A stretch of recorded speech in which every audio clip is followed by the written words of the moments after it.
Hi everyone, so instead of making a video complaining about YouTube's new policy, I decided to make a video on how I raise mealworms instead.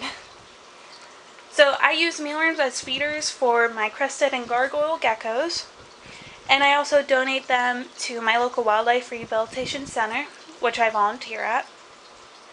Before anyone gets into my case, or gets on my case rather, crested geckos can eat mealworms. The beetles have more chitin than the larvae, and with a proper temperature gradient, the geckos can easily digest them. Now, only one of my geckos likes mealworms, and I give them to her about once a month. She's never had any issues. She's never become bloated, and I never noticed any undigested mealworms in her poop. So she's been fine, and no mealworm has ever chewed its way out of her stomach.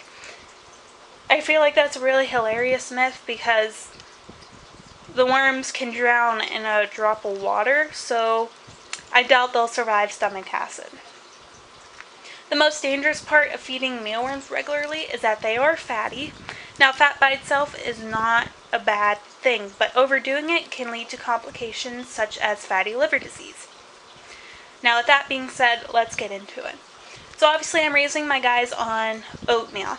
I find that with fine media, it sort of coats them, and to me it seems like it's clogging up their pores, which is how they breathe, and it basically suffocates them. So I've had great luck with oatmeal. They like to chew through it and eat it, so they're constantly gut loaded. So with the life cycle, the beetles will lay an egg, it'll hatch, it'll be an extremely tiny little mealworm, it'll eat, grow, and shed, and then once it becomes about this size, it'll molt into a pupa, which is these guys. Now when the pupa first develop, they'll be very light in color and very squishy. Their exoskeleton hasn't hardened yet. And then as they age, they'll become tanner. Now when a pupa is about to morph into a beetle, you can see with this guy, the eyes, antenna, and legs become very dark in color, and they'll start pulsating. And then after a day or two, they'll be a beetle. Now, same thing with the pupa, the beetle will be whitish in color. This guy is pretty young. And then as they age, they'll become darker. So this guy is older, he's brown. And then eventually they'll harden completely and turn black, like these guys. Now, as for feeding, I don't get anal about providing them moisture sources. If I'm cooking and I cut off the ends of a cucumber or whatever, I'll throw it in there. But mainly what I feed once a week, I'll throw in fish food flakes.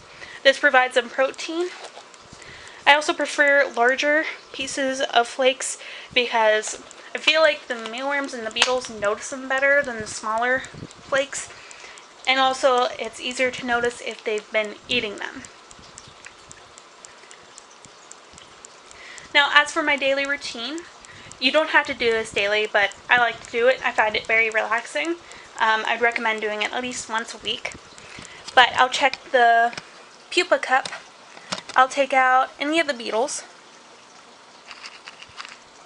throw them into the beetle bin,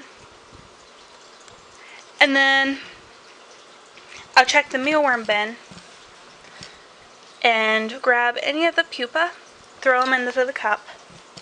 I'll also go through the mealworm bin after pulling out all the pupa, and I'll pull out any dead individuals I have. This guy's not moving as I'm holding him, so I'll throw that away.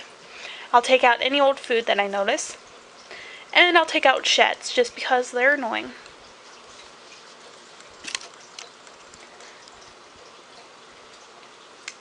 So I found that with daily cleaning and improving the hygiene in the mealworm bin, that it's taking care of any mite problems that I may have had. This isn't mites, that's just oatmeal dust. And then once the beetle bin is full of cardboard tubes, that's when I decide to change out their media.